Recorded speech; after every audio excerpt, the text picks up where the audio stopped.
Oi, galerinha do quarto ano, vamos para a nossa aula de ciências. Hoje nós vamos responder das páginas 112 à página 118, tá bom? Do nosso livro. Vamos começar falando sobre os produtores e consumidores. Olha só, os seres vivos que habitam o mesmo ambiente estão ligados uns aos outros pela alimentação. Isto quer dizer que alguns servem de comida para outros. Veja a imagem, né? Um exemplo desse tipo de relação entre seres vivos que habitam no Pantanal. O capim, o veado e a sucuri. Olha só, essa relação deve ser lida da seguinte forma.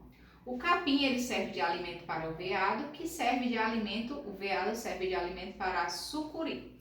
Olha só, observe agora essas duas sequências de seres vivos e escreva embaixo de cada um como deve ser lida. Olha só, nós temos agora aqui essa sequência, né, que é o capim, a capivara, o jacaré e a onça pintada.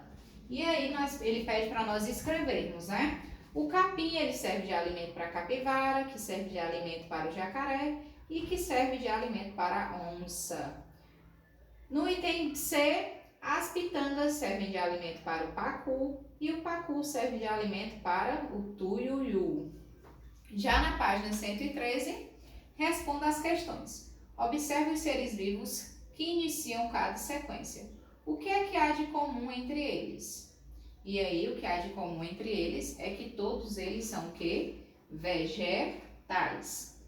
B. Um animal poderia estar no início dessas sequências? Não. Por quê? Pois o animal ele precisa, né, se alimentar de algo do meio, né? Já os vegetais, eles que produzem o seu próprio alimento. Olha só, agora aqui diz o seguinte: as sequências de seres vivos apresentadas são chamadas de cadeias alimentares, né? Que foi o que nós vimos na semana passada. Cada ser que faz parte da cadeia alimenta-se do que está colocado antes dele. As cadeias alimentares inicia-se com um vegetal. As plantas são chamadas de seres produtores, porque conseguem fabricar o próprio alimento. Os demais seres da cadeia, inclusive o ser humano, alimentam-se de outros seres vivos. Eles são os consumidores, pois para sobreviver eles devem consumir alimentos do ambiente. Olha só. E agora nós vamos, né? Por mais que pessoas elas comam apenas carnes, depende indiretamente dos vegetais. O animal, agora pense na questão a seguir e converse com os colegas, né? O que acontece com os seres produtores e consumidores quando eles morrem? Olha só, essa questão, né, para você pensar um pouquinho. O que acontece? E aí, partindo disso, nós vamos para a página 114 e vamos falar dos decompositores.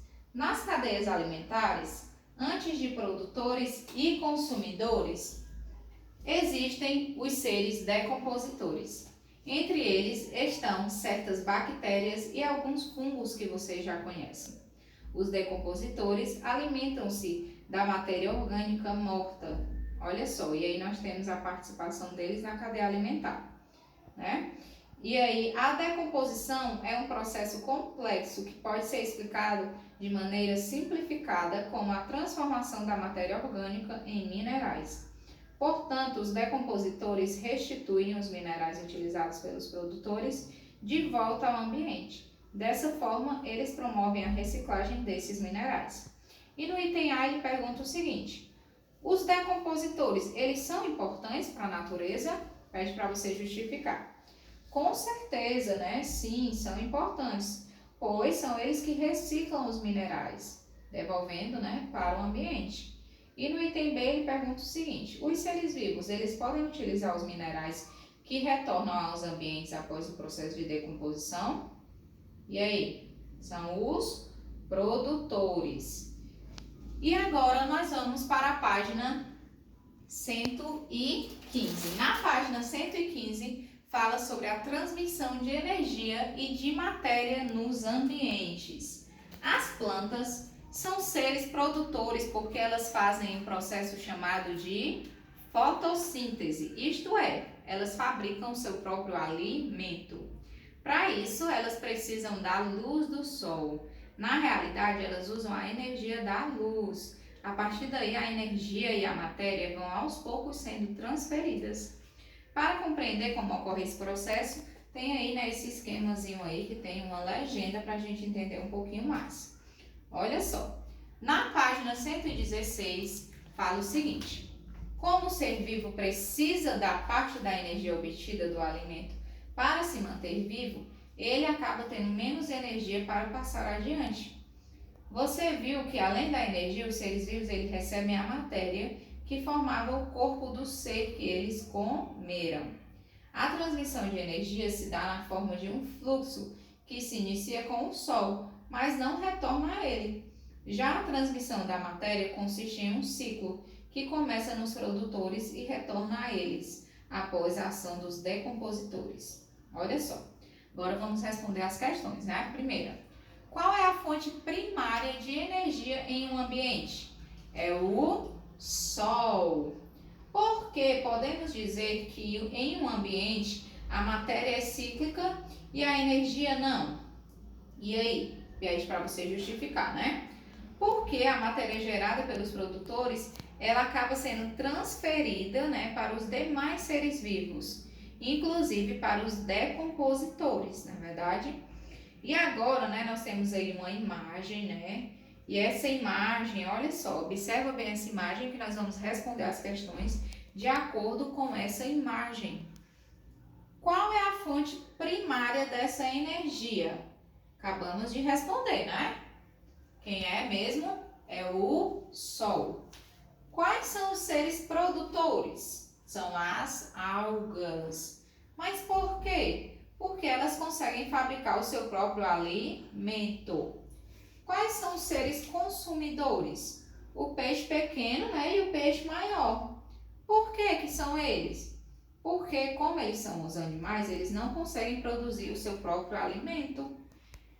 Há uma seta, né, olha lá na imagem, ó. Há uma seta que ela acaba saindo do sol e chega até as algas. O que essa seta está representando? Ela representa, né, o fluxo de energia do sol para as plantas, que é o processo chamado de fotossíntese. Por que ela tem uma cor diferenciada das demais? Porque ela representa somente a transmissão de energia. Estão corretas as setas que saem das algas e dos peixes em direção aos decompositores? Sim, estão corretas. Por quê, né? O que essas setas elas representam?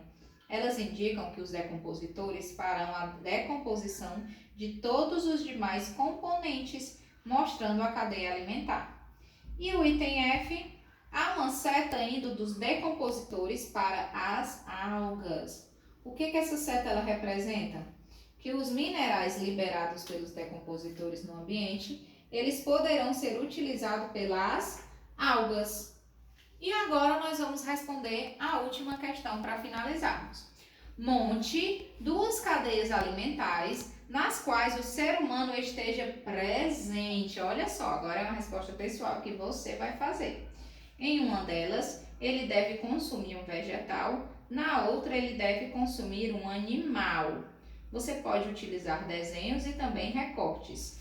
Olha só, depois você vai me mandar uma foto desse desenho, né, dessas duas cadeias alimentares que você vai produzir aqui na página 118, que é a nossa última página de ciências, tá bom?